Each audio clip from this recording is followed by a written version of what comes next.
हाय, स्वागत है आप सभी का और आप देख रहे हैं रोबोटिक बिहार।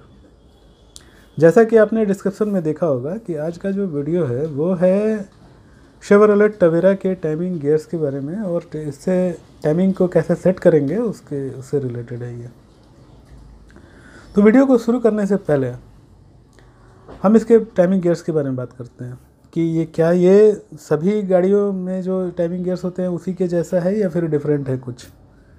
तो नॉर्मली जो दूसरे इंजन होते हैं टाइमिंग जो भी है इनका जस्ट सेम है, सिर्फ एक फ़र्क है, वो फ़र्क है इसके आइडियल गियर में। तो आइडियल गियर कहते किसको है सबसे पहले हम लोग ये जानेंगे। तो ड्राइवर गियर और ड्रिवन गियर को सिंक करने के लिए जो गियर हम लोग यूज़ करते हैं उसको हम लोग आइडियल गियर बोलते हैं।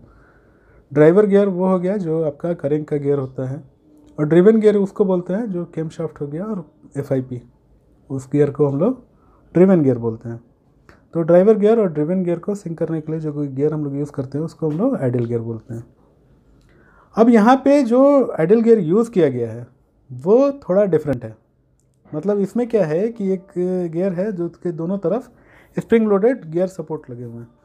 तो ये क्यों लगे हुए हैं, इसका कारण क्या है लगाने के लिए, इसका रीज़न क्या है, क्या वर्क करता है, इसके बारे में भी हम इस वीडियो में जानेंगे और इस गियर को क्या बोलते हैं वो भी मैं इस वीडियो में बता दूंगा आपको। तो सबसे पहले इस तरह के गियर को हम लोग एंटी बैकलेस गियर बोलते हैं। आप गूगल पे सर्च करो, वहाँ मिलेगा एंटी बैकलेस गियर। इस तरह का गियर यूज़ करने के पीछे रीज़न क्या है, आइए पहले वो हम लोग समझते हैं।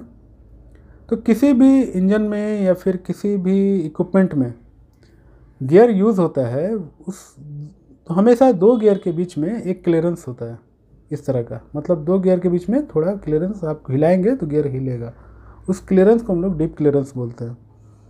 वो क्लियरेंस इंजन के या फिर इक्विपमेंट के डिज़ाइन के हिसाब से कम या ज़्यादा हो सकता है। जैसे अब डिफरेंशियल हो, उसमें भी दो गियर, पिनियन और गियर के बीच में एक क्लियरेंस होता है। गियर बॉक्स में आप देखेंगे तब भी दो गियर के बीच में एक इस तरह का क्लियरेंस मिलेगा। ठीक उसी तरह से टाइमिंग गियर में भी होता है, वो भी एक इस तरह का क्लियरेंस मिलेगा आपको। अगर वो क्लियरेंस नहीं मिले, अगर नहीं होगा तो गियर टूट जाएगा या फिर बैरिंग टूटेगा या फिर एक्स्ट्रा एकदम घड़घड़ की तरह नॉइज़ आना शुरू हो जाएगा। इस तरह के कॉम्प्लिकेशंस आने लगेंगे। अब होता क्या है कि डीप क्लियरेंस की वजह से जब गियर मोशन में जब आता है तो वो एक नॉइज़ क्रिएट करता है, एक नॉइज़, एक्स्ट्रा नॉइज़ क्रिएट करता है। तो चूँकि डिफरेंशियल और गियर बॉक्स में गियर ऑयल आधे फिल होते हैं, इसलिए वो जो नॉइज़ है वो गियर ऑयल में एब्जॉर्ब हो जाते हैं, जिससे नॉइज़ कम हो जाता है, तो हमको पता नहीं चलता है वो चीज़। लेकिन टाइमिंग गियर में है क्या कि वो ऑयल से भरा नहीं होता है, उसमें ऑयल स्प्रेड होता है लेकिन भरा नहीं होता है, स्प्रे होता है उसमें। लेकिन जब वो चलता है तो उसमें एक नॉइज़ क्रिएट होता है जो एक एक्स्ट्रा आवाज़ होता है। तो उस आवाज़ को मिनिमाइज़ करने के लिए कुछ कंपनियों ने क्या किया कि टाइमिंग गियर्स की जगह पे उन्होंने टाइमिंग चेन यूज़ किया, टाइमिंग बेल्ट यूज़ किया। तो आवाज़ तो मिनिमाइज़ हो गया उसका, लेकिन उसके अपने फ़ायदे और अपने नुकसान हैं। फ़ायदा ये होता है, गियर का फ़ायदा ये है कि ये लॉन्ग लास्टिंग होते हैं, अगर किसी कारण से न टूटे तो बहुत ज़्यादा चलता है, मतलब इंजन जब तक चला तब तक वो चलेगा। नुकसान ये है कि उसका एक्स्ट्रा एक नॉइज़ होता है, जब चलेगा तो डीप क्लियरेंस की वजह से वो एक आवाज़ आती है। अब है कि टाइमिंग जो चेन होता है, टाइमिंग बेल्ट जो होता है, उसके फ़ायदे और नुकसान हैं कि फ़ायदा ये है कि साउंडलेस होता है, नॉइज़ कम होता है उसमें। नुकसान ये है कि हर एक टाइम पे एक लिमिटेड टाइम पे आप उसको चेंज करना है, नहीं चेंज करेंगे तो कुछ और कॉम्प्लिकेशंस हो जाएंगे, टूट जाएगा तो वाल्व वगैरह टूटने का डर होता है। तो ये अपना फ़ायदा और नुकसान होता है। लेकिन शेवरलेट वाले ने इसमें टवेरा में क्या किया कि इन्होंने गियर को चेंज नहीं किया, इसमें कोई बेल्ट वगैरह नहीं लगाया, इसने एक गियर को एक मैकेनिज्म चेंज कर दिया। इसमें एंटी बैकलेस गियर को यूज़ किया, जिसका यूज़ करने का फ़ायदा ये होता है कि एंटी बैकलेस में होता क्या है कि दोनों तरफ दो गियर स्प्रिंग इसके अंदर लगे होते हैं जो कि दोनों अपोजिट साइड में टेंशन क्रिएट करते हैं। तो जब टेंशन क्रिएट करते हैं तो ये जो गियर का जो क्लियरेंस जो होता है इसको एक तरफ दबा के रख देता है, यानी कि जो डीप क्लियरेंस की वजह से जो साउंड इफेक्ट हो रहा था वो एक, मतलब उसको मिनिमाइज़ कर देगा, एक तरफ दबा के रखेगा। मतलब ये मौका ही नहीं देगा इसको आगे पीछे करने का। जब आप इसको जब इसको हटा दोगे तो ये हिलेगा नहीं। तो जब नहीं हिलेगा तो आवाज़, ऐसा नहीं है कि क्लियरेंस ख़त्म हो गया, क्लियरेंस है लेकिन वो एक तरफ दबा के रख देगा। तो जब एक तरफ दबा के रखेगा तो वो जो नॉइज़ जो जनरेट जो हो रहा था वो नॉइज़ जनरेट होना कम हो जाएगा। तो ये साउंड को रिड्यूस करने के लिए, जो नॉइज़ जो है उसको रिड्यूस करने के लिए इस तरह के गियर को इसमें यूज़ किया गया।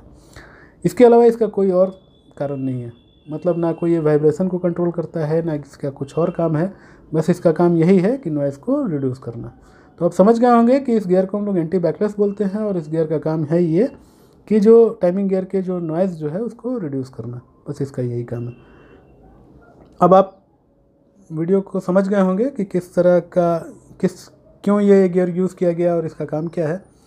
अब चलिए चलते हैं हम लोग टाइमिंग गियर को कैसे सेट करेंगे। तो यूँ तो आपको बहुत वीडियो मिल जाएंगे आपको यूट्यूब पे, वो लोग आपको मार्क दिखा करके आपको बता देंगे कि हाँ ये मार्क पे ऐसे सेट करो, ऐसे सेट करो, ऐसे सेट करो, बहुत वीडियो मिलेंगे। इसीलिए मैंने सोचा कि भाई इस तरह का मैं कुछ नहीं बनाऊँगा कि वही चीज़ बार बार रिपीट करना अच्छा नहीं लगता है। तो मैं कुछ एक ट्रिक बताता हूँ आपको। अक्सर क्या होता है कि जो लोग को टाइमिंग का पूरा कॉन्सेप्ट पता है उन लोगों के लिए दिक्कत नहीं है, उन लोग तो मार्क नहीं भी रहेगा तो वो लोग मिला लेंगे। लेकिन जिन लोगों को सिर्फ टाइमिंग के मार्क को देख करके गियर सेट करना है उन लोगों के लिए दिक्कत होती है। तो यहाँ पे कन्फ्यूज़न ये होता है, खासकर टवेरा में। टवेरा में क्या होता है कि जो केम शाफ्ट का जो गियर है उसमें 2 मार्क है आमने सामने, एक 0 है, दूसरी तरफ y है, या O है या y है। और पंप के गियर में भी उसी तरह से एक सिंगल डॉट है और एक तरफ डबल डॉट है। अब इसमें लोग कंफ्यूज हो जाते हैं कि हम डबल डॉट में सेट करना है या सिंगल डॉट में सेट करना है, या केम का जो है वाई पे सेट करना है या ओ पे सेट करना है। तो ये कन्फ्यूज़न मैं इस वीडियो में ख़त्म कर दूंगा। एक ट्रिक बताता हूँ, हालांकि ये रूल नहीं है, जस्ट एक ट्रिक है, बस समझने के लिए आपको एक ट्रिक है।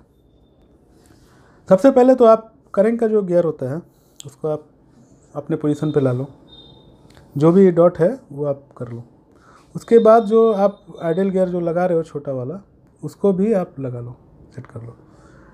अब आपको डिसाइड करना है कि आपको वाई पे सेट करना है या ओ पे सेट करना है। तो इसका ट्रिक ये है कि अगर आप ओ पे सेट करते हो तो ओ को आप सिंगल मान लो, और वाई में ऐसा 2 निकला होता है तो आप इसको डबल मान लो। मतलब 2 मुंडी है तो उसको 2 मानो, और ओ को कुछ भी नहीं है, सिंगल है तो उसको 1 मानो।